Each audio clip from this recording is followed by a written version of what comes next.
In 1991, the Philippines made a decision that would reshape Southeast Asian geopolitics. For decades. They kicked out the US military. But did this bold move backfire? After nearly half a century of hosting American bases, the Philippines Senate voted not to renew their military agreement. It was a powerful statement of independence. No more colonial remnants, no more unequal treaties that heavily favored the Americans since 1947.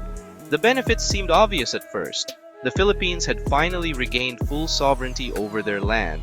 Those massive bases at Subic Bay and Clark Air Base, they transformed them into thriving special economic zones. Subic became a bustling free port attracting private investment and developing its own airport. Clark evolved into a major tech and logistics hub with an international airport that serves millions today. But there was a steep price to pay. Tens of thousands of Filipino workers lost their jobs overnight when the bases closed.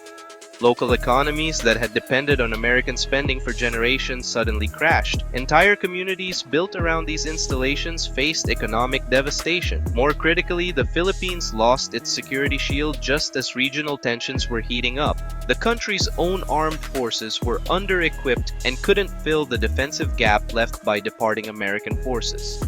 The timing couldn't have been worse.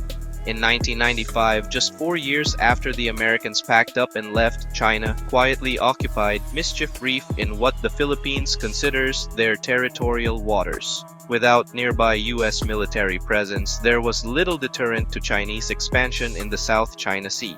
This pattern continued. China grew bolder, building artificial islands and militarizing disputed areas, whilst the Philippines watched from the sidelines, lacking the military capability to respond effectively. So was kicking out the Americans worth it? The answer is genuinely complicated. The Philippines absolutely strengthened its national sovereignty and eventually rebuilt those local economies into something even better. But it also created a dangerous security vacuum that China was quick to exploit. That's precisely why, by 1999, the Philippines quietly re-engaged with America through the Visiting Forces Agreement, followed by enhanced defense cooperation in 2014. Sometimes, the true cost of independence only becomes clear years later. Don't forget to like and subscribe for more geopolitical analysis.